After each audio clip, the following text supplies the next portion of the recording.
అందరికీ నమస్కారం అండి. సుందర కుకింగ్కు సుస్వాగతం. ప్రకృతి ఆహారమే ఔషధం అండి.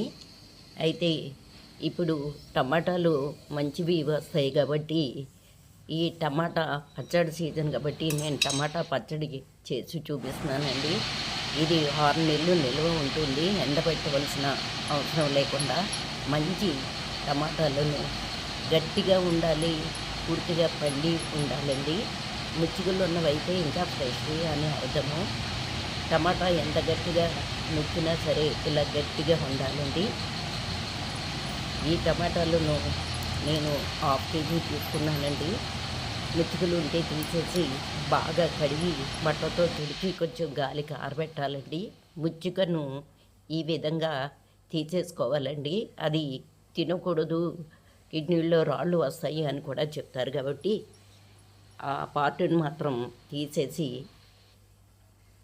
చిన్న ముక్కలుగా కట్ చేసుకోవాలండి. మనం చిన్న ముక్కలుగా కట్ చేసుకుంటే మిక్సీలో గ్రైండ్ చేయవలసిన అవసరం ఉండదండి. రుబ్బు రోల్లో అన్నా రుబ్బుకున్నా పర్వాలేదు. అయినా అక్కర్లేకుండా చిన్న ముక్కలుగా కోసేసుకుని మనం పప్పు గుత్తితో కానీ స్మాషర్తో కానీ మెత్తగా చిదిమేసుకుంటే సరిపోతుందండి. ఇలా చిన్న ముక్కలుగా కోసుకోండి.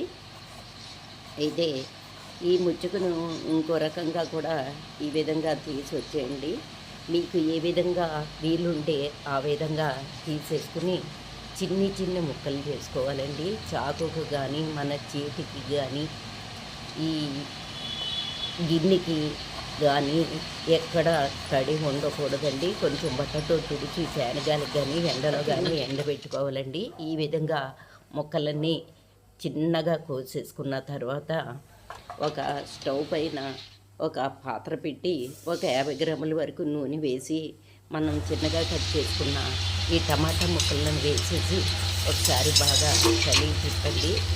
అలాగే చింతపండుని కూడా బాగా ఎండలో పెట్టుకుని విడివిడిగా తీసి చేయాలండి. ఇందులో గింజలు కానీ ఈనెలు కానీ ఉత్తలు కానీ అలాగే పెంకులు ఉంటుంది కదండి, చింతపండు పెంకు, ఆ పెంకు కానీ ఏది ఉండకూడదండి. శుభ్రం చేసి తీసుకున్నాక చింతపండుని ఈ టమాటా ముక్కల్లో వేసేసి ఒకసారి కలిగి తిప్పి పసుపు కూడా ఒక 1/2 టీ స్పూన్ వేసేసి కలిగి తిప్పి మూత పెట్టేసి సిమ్లో మగ్గనివ్వండి. దగ్గరే ఉండి కొంచెం గరిటెతో అటు ఇటు తిప్పుతూ ఉండాలండి. ఒకసారి తిప్పి మూత పెట్టేసేయండి. దీనిలో పంచదార పొడి కానీ పటికి బెల్లం పొడి కానీ ఒక స్పూన్ వేసుకుంటే చాలా బాగుంటుందండి. ఒకసారి వేసి చూడండి. ఆ పొడిని కూడా వేసేసి కలిగి తిప్పి మూత పెట్టిన తర్వాత కొంచెం మెత్తగా వేసిన తర్వాత ఇలా స్మాషర్ తోటి ఇలా చిదివేసుకుంటే సరిపోతుందండి. కొంచెం చల్లారనిచ్చాక మరొకసారి తిప్పండి.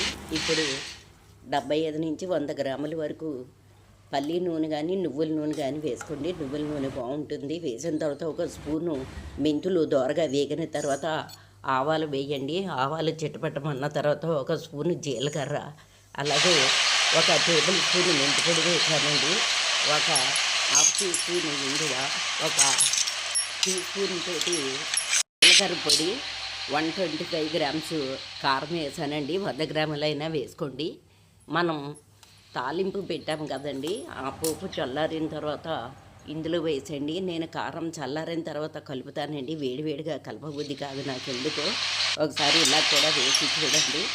ఇది మాఘమాసం కాబట్టి అందరూ వెల్లుల్లిపాయ తినరు కాబట్టి నేను వెల్లుల్లిపాయ వేసి కొంచెం తీసి పక్కగా పెట్టేసిన తర్వాత వెల్లుల్లిపాయ మిర్చి వేసి తాలింపు పెట్టానండి.